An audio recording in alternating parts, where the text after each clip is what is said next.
un prisonnier simple. Non, en fait, loi xamewul loolu. Moo tax man la question de Bassirou Diomaye dafa traverser juridiquement, socialement, ba dem ci politique. Ok. Bu ñu waree yem sur le terrain juridique, je dirais que sur le terrain juridique, je dis bien, en application du principe d'égalité de tout le monde devant la loi, dans ce cas de figure, la loi ne reconnaît pas Bassirou Diomaye comme politique ou comme candidat à la présidentielle de Abdou Sarr, qui est un simple citoyen sénégalais. Juridiquement, je dis bien. Maintenant, si nous traversons le terrain juridique, là, le terrain social, le terrain politique, et dans ce cas de figure-là, on ne peut plus comparer Bassirou Diomaye de Abdou Sarr. Et dans ce cas-là, privilège day daal di am ci moom. Mais bu ñu waree yem ci sur le terrain juridique, la loi ne reconnaît pas ça. Maintenant, qu'est-ce qu'il faut faire maintenant? Est-ce qu'en réalité, dans une société donnée, composée de personnes qui en réalité souhaitent vivre ensemble, partager leur histoire ensemble, est-ce que ñoom ci terrain juridique rek la ñu war a yem, waruñu jàll ci terrain social? Est-ce que waruñu également mettre en considération li nga xam ne moom mooy les considérations politiques? Loolu c'est important dans une société. Donc avec lu mën a xew bu ñu waxee rek ne ci terrain juridique la ñuy yem foofu la ñuy fecc dee daal di métti. Moo tax ma ne la situation est transversale. Donc suñu waxee loolu parlant du conseil constitutionnel nga xam ne les privilèges qu'elle a bu mu am moom conseil constitutionnel en tant que juridiction spécialisée. Bokkul ak li nga xam ne moom moo compétence juge bi nga xam ne moom moo def Bassirou Diomaye sous mandat de dépôt. Et que la preuve aujourd'hui, si les avocats de Bassirou Diomaye saisissent le conseil constitutionnel ou la Cour suprême pour nous lever mandat de dépôt, c'est aux juges en réalité d'apprécier souverainement. Donc le conseil constitutionnel ne peut pas lever le mandat de dépôt. Le mandat de dépôt. Seul le juge. Elle ne peut pas, juge, mais qu'est-ce que c'est là? Et dem également comme juge bobu mënul bind lettre au conseil constitutionnel pour dire que Bassirou Diomaye def na ko mandat de dépôt bu len valider candidature mom aussi mënul lolu. Juste pour vous dire que mais kaw Ousmane Sonko Cour suprême dafa bind li nga xamné que modi bataxal le conseil constitutionnel ne ko Ousmane Sonko attenako de manière définitive dans l'affaire diffamation. Attenako dako até Bassirou até wuñ ko. Donc juge bi mënul won opposé wu ci candidature Bassirou Diomaye Faye. Non. Até amul. Bassirou il est clean.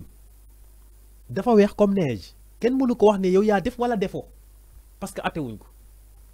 Faut ñu organiser procès até nit ki mu xam ndax moom moo juum wala juumul mais tant que defuñ ko en réalité jusqu'à présent dañoo jàpp ne Bassirou dafa weex comme neige.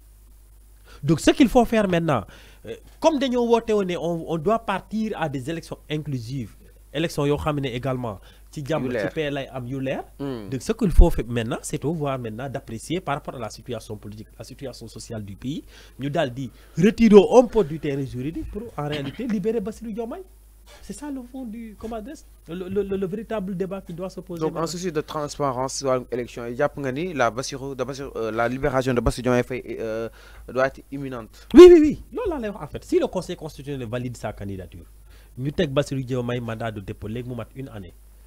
Donc pendant plus de 6 mois en réalité. Donc loolu yëpp mu tëdd ko ñu egsi ba tey mu nekk candidat à l'élection présidentielle te ñun ñëpp ñuy càmbar wax xalaat wax ne li ñu bëgg mooy que ne des élections transparentes des élections qui se passent dans la paix dans la stabilité et ainsi de suite. Ces débats-là doivent être matérialisés. Maintenant comment matérialiser mooy que ne puisque am nañ ay électeurs ay candidats yoo xam ne jàpp nañ leen ñoom dem nañ togg ñii ñu jàpp leen dem leen tëj leen kaso te taxul dara am ñu ngi dans la stabilité way resouli ñi nga xam ne jot nañ jàll parrainage leen seen candidature valable comment dire validé nañ ko nañ leen bàyyi tranquillement ñu dem doxi seen i campagne dem waxi ak nit ñi bu ñu gagné ñu toog gérer ce pays là ça c'est mon point de vue et qu'en réalité c'est la seule chose aujourd'hui qu'il faut faire pour que ñu mën a rebondir si li nga wax par rapport à l'égalité des candidats. Alors c'est clair mais aussi vu la réaction li nga xam ne que moo di des internautes dañ lay laaj exactement ma xam Abdou le juge aussi mën na ko rejeter comme mën na ko li nga xam ne que moo di ñàkk accepter n'est-ce pas? Oui, bien sûr. Donc la Bassirou Diomaye Faye si toutefois peut-être juge bi daal di koy rejeter il y a occasion la daal di war a mën a saisiraat peut-être pour venir à bout justement de sa demande. Point échappatoire kenn rek a ko yor muy juge c'est à lui seulement pas au président pas au garde des Sceaux en tout cas dans un état de droit je dis bien du président de la République moom mooy wax ne génnee leen ko mu génne du garde des Sceaux moom mooy wax ne génne leen ko muy génne kenn moo am compétence boobu moo am privilège boobu mooy juge bi nga xam ne moo ko def mandat de dépôt moom moo ko mën a lever par son appréciation souveraine par la demande des avocats de Bassirou Diomaye loolu bu ko defee Bassirou day daal di retrouver sa comment dire sa liberté loolu nag mën na ko def à tout moment. si toutefois gain de cause amul ñoom mën nañu daal juge bi. waaw bien sûr non loolu mën nañ continuer di ñaan à chaque fois ba juge bi gis ne di lu war a mën a nekk la ñu bàyyi ko mu dem. Donc loolu c'est faisable. Mais en tout cas ce qu'il faut insister aujourd'hui c'est que le vrai débat qui se pose mooy que ne lu war a ñëw ak fan lañ jëm ak tey Bassirou Diomaye ci kaso bi te mu nekk candidat à l'élection fan lan la leen di yokk c'est ça l'interrogation. Du leen yokk dara du leen yokk dara. Donc li ñu mën a def kay mooy que ne li ñu war a def autant pour moi mooy que ne noo kaa libéré nañ ko may liberté provisoire. nañ ko may mu dem doxi comme ñëpp def campagne comme ñëpp et puis jàmm ne ñëw ci réew mi. Alors dina ñëw après justement la suite justement cette liberté provisoire si toutefois ñu daal koy accorder exactement son avenir politique ak charge yi nga xam ni itam teg nañ ko si kawam. Je vous rappelle que seen émission li nga xam ne que mu di Midi Info avec le juriste Abdou Sarr sujet yi nga xam ni itam peut-être war nañ ko daal di war a mën a comprendre lépp mu daal ñu koy li nga xam ne que mu di jàngatal. Alors passation fa nga xam ni itam mooy zaanu ko RTS. Abdou ma dégg seen ay juriste jàpp ni si toutefois libéré wuñu ko RTS mën na dem kaso bi daal di koy enregistré et que il est obligé pour mu daal di koy def exactement. Est-ce que là aussi c'est la leen si daal di war a mën a jàpp vu que ni RTS dem ba prison li nga xam ne que moo di Cap Manuel pour enregistrer ki nga xam ne que moo di Bassirou. Non, je ne pense pas. Ça c'est un avis personnel. Non, mais man je ne pense pas. Voilà, je ne pense pas à ce que parce que l'analyse elle est factuelle. Bu fekkee ne yow yaa tëj nit ki nga def ko mandat de dépôt ne ko doo génne doo xooli sa njaboot doo génne def place de l'Obélisque def meeting. doo seeti say militant léegi nag ban xam nga lan lañ koy waxatee ban privilège nga koy mayaat pour RTS dem enregistré ko. moi je xalaatoo ko. non xalaatuma ko mën na am nag mais dina ma bett. mën na am mais dina ma bett je ne pense pas à ça. xaaroo ko donc si nguur gi daal. non xaaruma loolu. non xaaruma à ce que ñu may ko parce que en réalité loolu boo ko mayee privilège boobu noonu ça revient nga may ko mu dem place de l'Obélisque dem def meeting am pourquoi pas.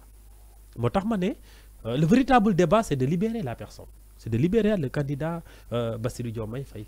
Donc mën nañu bañ a egg si circonstances yooyu noonu dem ba koy enregistré depuis li nga xam ne que moo di sa cellule. et puis waruñu fa egg. Et que je ne pense pas à ce que le prisonnier puisse avoir ce privilège-là. Non, je ne pense pas.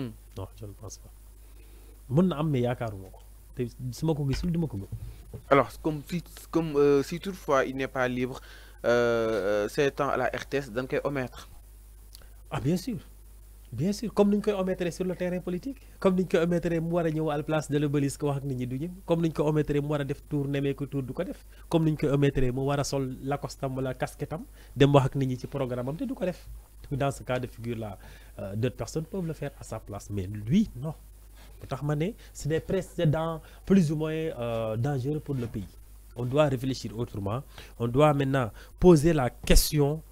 Que ne nan la ñuy def ba Bassirou am liberté provisoire pour moi c'est ça c'est le véritable débat nan nañu mën a def ba Bassirou am liberté provisoire le véritable débat c'est ça te bu ñu fa accentué yoo amaana solution dina génn ci débat boobu mais bu ñu envisager que ne daa war a dem RTS daa war a dem ci cellule am enregistré ko pour man c'est ça c'est danser avant la musique débat boobu yóbbuwuñu fenn en fait.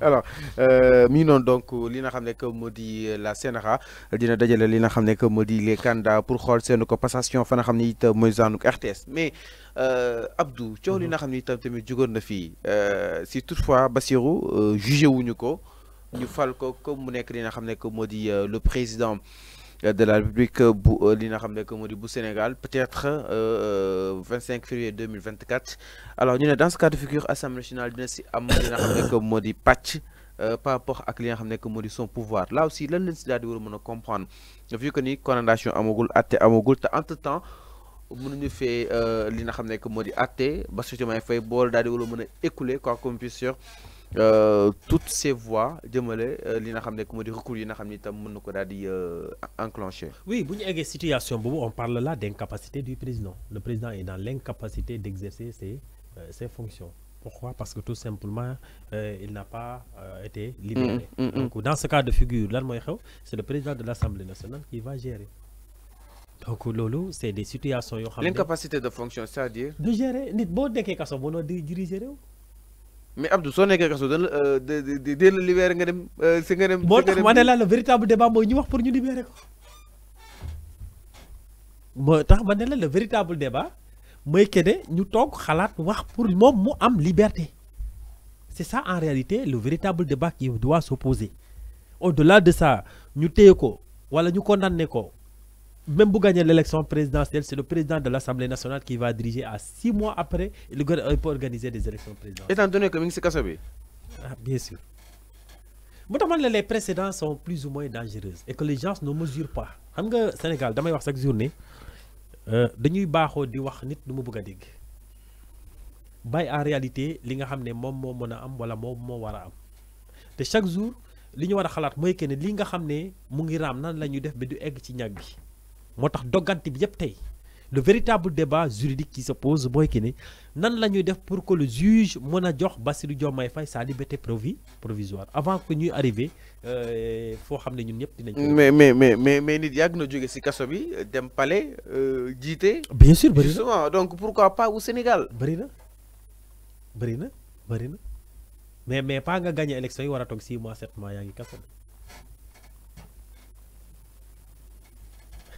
ñaari wax la yu bokkul de Bassirou Diomaye bu ñu ko téye le jour des élections à 10h il gagne les élections présidentielles yàlla na ko yàlla def en fait ñu daal di ko libéré bu jógee kaso Paris la jëm directement fa jógee Paris la jëm maintenant supposons yàlla na bu mu am mu gagné.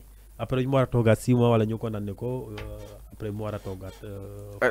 Pour assemblée nationale jëlaat nguur gi war ko war a mën a diriger.